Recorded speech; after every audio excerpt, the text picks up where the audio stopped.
Et salut à tous et bienvenue dans cette nouvelle vidéo. Comme vous pouvez le voir, je suis très heureux car aujourd'hui, grosse vidéo dans laquelle il y a plein de choses qui vont avancer. Premièrement, la pose des baies vitrées. Oui, vous avez entendu, les deux grandes baies vitrées vont être posées. En réalité, je suis un mytho car oui, au moment où je tourne cette vidéo, en vrai, elles sont déjà posées.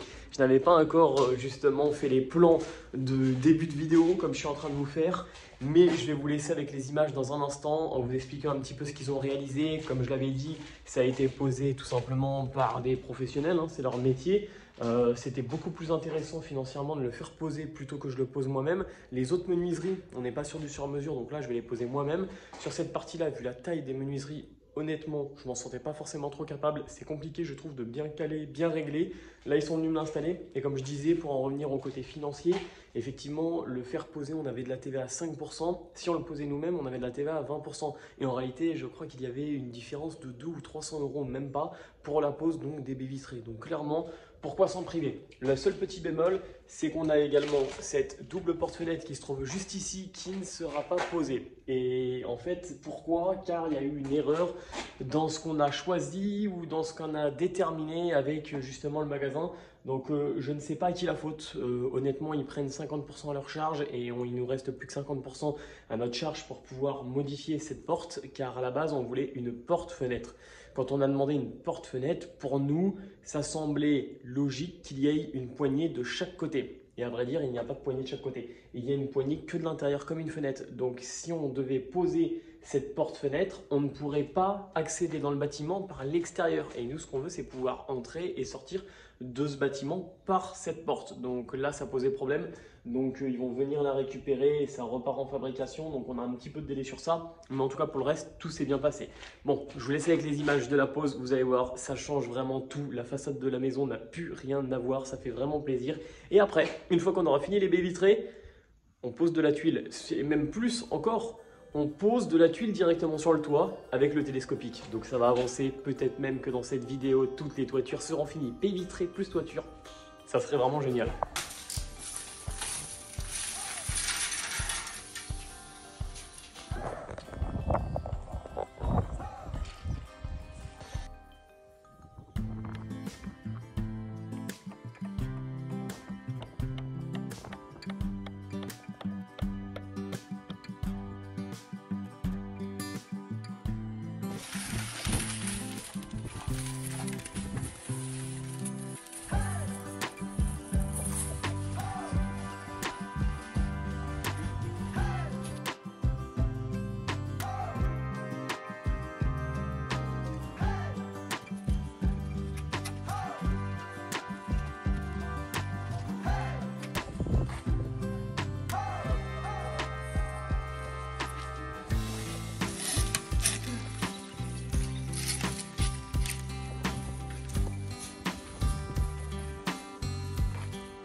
Bon, et maintenant que les baies vitrées sont posées, on peut continuer la toiture. On en était juste ici, on a monté quelques paquets de tuiles avec des potes, on s'est chauffé, on a voulu en monter un maximum à la main pour pouvoir déjà voir un petit peu ce qui nous resterait à monter avec un engin. Donc cet après-midi, on loue le même engin qu'on avait loué la dernière fois, donc un télescopique, directement un paysan. Ça nous revient bien moins cher que si on louait directement donc un magasin de matériaux. Donc là, on va le récupérer, on va pouvoir se monter un maximum de palettes. On va également s'occuper de la partie alambic. Vous vous souvenez, je vous en ai pas mal parlé de cette partie-là, de la partie alambic. J'ai tout simplement réalisé toute la pose des lithos le temps que les personnes pour les baies vitrées étaient en train de me les poser. Donc là, tous les lithos sont posés. Il me reste juste mes petits contre-lithos à poser. On a également le tour de la cheminée qui a été posé. Alors honnêtement, vous allez vous dire, mais quoi, tu as fait le tour de la cheminée aux zingueries, tu es trop fort. Non, non, j'assume, je ne sais pas faire de zingueries. Par contre, ce qui est trop bien, c'est qu'au moment où j'avais découvert donc l'ancienne toiture, j'ai pu récupérer tout l'entourage et j'ai pu le réinstaller pile poil à son emplacement. Donc ça, c'est plutôt cool. Donc là, on va essayer de s'en poser un maximum. On se pose tout ce qu'on a là-haut et puis par la suite, on va pouvoir donc monter les autres palettes de tuiles Et puis on enchaîne, on enchaîne, on enchaîne. Je sais pas trop comment je vais pouvoir vous faire des plans. Je pense pas que je vais pouvoir vous faire trop de timelapse. On arrive vraiment au bord de la toiture. Donc plus ça va, moins on a de place et moins de reculement pour pouvoir filmer correctement. Maintenant je pense que vous en avez vu des vidéos de moi qui fait de la toiture. On pose un courant, on pose un chapeau. Voilà, c'est pas. Mais je vais vous montrer, je vous filmerai au fur et à mesure de toute façon l'avancement. Mais surtout cet après-midi, ça va faire du bien d'avoir du renfort. Cet après-midi on est 4. Quand on est plusieurs sur le chantier, ça change vraiment toute la donne. Quand vous êtes tout seul, quand vous vous retrouvez après tout seul sur le chantier à avancer, vous avez l'impression de ne plus avancer. Mais bon, on lâche rien, on essaie de finir ces toitures et après il y aura toute la partie fêtière, scellage, une partie qui prend pas mal de temps. Il faut monter les seaux de ciment là-haut directement. Bref, vous verrez du boulot, toujours du travail. Et pour ceux qui se demandaient comment on aligne nos tuiles, on met tout simplement une ficelle là-haut à redescendre juste en bas dans notre courant et après on vient s'aligner en fait sur celle-ci. On pousse la corde au fur et à mesure pour faire des belles descentes et des belles lignes droites et que l'eau descende bien, quoi, grossièrement. Bon, il reste plus que ce petit bout.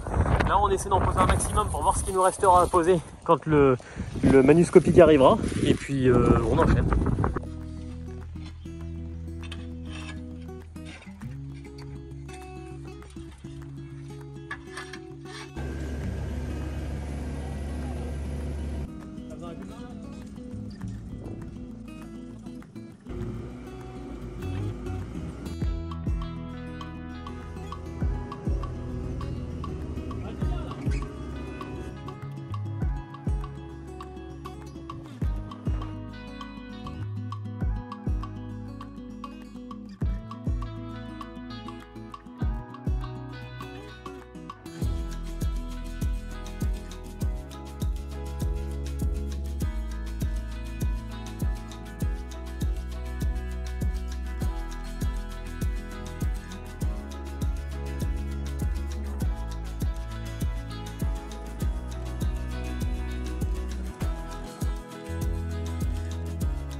Et voilà ce que ça donne les mecs.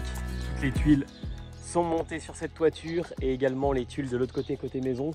Là j'ai quelques litos à installer encore pour pouvoir finir cette toiture. Donc là j'ai récupéré ce qu'il me faut pour pouvoir terminer. Je les installe. J'ai monté le trépied. Il n'y a pas trop de place. C'est un peu galère. Je vais essayer de vous filmer tout ça en timelapse. Mais voilà, c'est cool. Là c'est la dernière ligne droite. Ça fait vraiment plaisir. Je pense même qu'au moment où je tourne cette vidéo ce soir, cette toiture et l'autre sera terminé, c'est un bien grand mot, car effectivement après il reste beaucoup de boulot, il reste beaucoup de coupes de tuiles. Là on est sur une partie avec 3 pentes, donc avec des coupes en biais. Il y a beaucoup de boulot, il y a beaucoup de boulot également de scellage avec les fêtières, il y a les tuiles de rive, bref c'est un peu toutes ces finitions. Comme d'habitude, vous le savez, le gros œuf ça avance toujours assez rapidement et c'est comme poser des plaques de placo, quand vous posez des plaques entières vous avez l'impression que ça avance très très vite et après toutes les petites finitions, toutes les petites coupes ça prend un temps pas possible. Là c'est un petit peu pareil. Mais bon, déjà, quand tout sera tuilé, franchement, ça fera du bien au moral. Je sais pas si ça se dit, tuilé. Mais quand toutes ces tuiles déjà qui ont été montées seront posées, ça fera vraiment du bien. Et puis après, tranquillement, au fur et à mesure, je me montrerai les seaux de ciment. Et puis je ferai mes petites fêtières, je vais sceller tout ça. Et puis on pourra enfin attaquer l'intérieur de la maison. Grosse étape qui reste aussi à faire en toiture, c'est cette partie-là. Toute la partie qui se trouve juste au-dessus de mon porche. Donc là, c'est pareil, c'est une micro couverture à réaliser. Donc ça on essaiera de se le réaliser gentiment, je veux tout découvrir, j'attends que les conditions météo par contre soient très clémentes car là au moment où je commence, je veux vraiment pouvoir terminer, que l'eau ne s'introduise pas du tout dans cette partie là, vu que c'est sur le porche, c'est quand même moins résistant qu'un mur de maison qui se tient de partout. Donc là quand je découvre, je le fais aussitôt et je vais faire également une grosse arase en béton pour renforcer justement celui-ci. Bon, tout de suite, trêve de blabla, on reprend, on attaque et on termine ces toitures.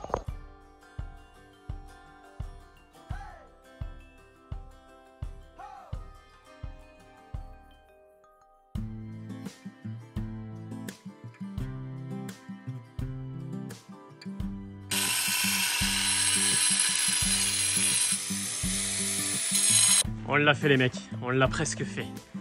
C'est pas terminé, car la vérité, j'ai pas été bon en calcul. Vous voyez cette toiture, elle a plutôt bien avancé. La toiture de la maison est terminée. La toiture de l'alambic n'est pas terminée. Pourquoi ça?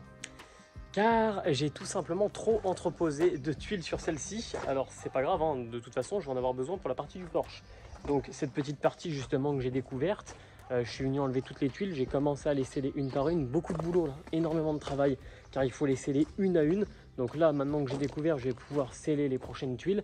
Mais c'est vrai que du coup, je me sers de toutes les tuiles que j'ai trop montées sur la partie de l'alambic. Donc la bonne nouvelle, c'est qu'on a quasiment terminé les 850 mètres carrés de toiture. Maintenant, ça va être que des petits réglages. Ça va être principalement fêtière, tuiles de rive, un peu de zinguerie autour de 2-3 cheminées, voilà, des petits trucs qui prennent du temps. C'est beaucoup de boulot, mettre les gouttières, toutes ces choses-là. Mais on a enfin réussi, on a enfin fini. Ça fait plaisir. Bon, franchement, le plus gros des plaisirs reste là, les baies vitrées. Je suis trop content.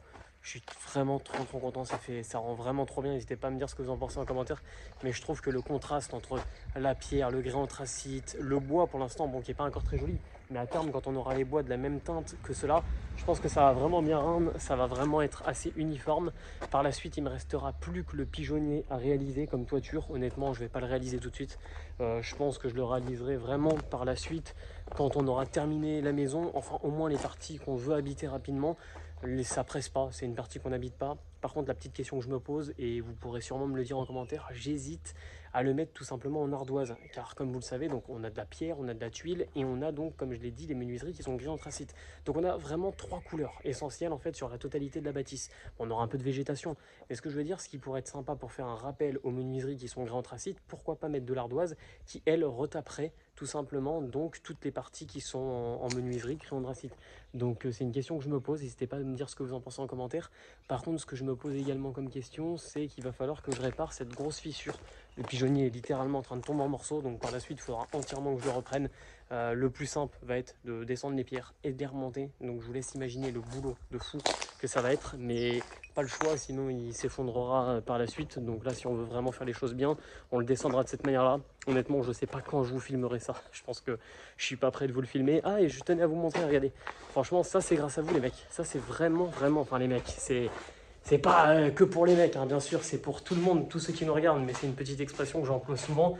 Regardez ce qu'on a reçu. Ils m'ont pas demandé de faire une petite vidéo honnêtement sur YouTube, mais je tenais à les remercier.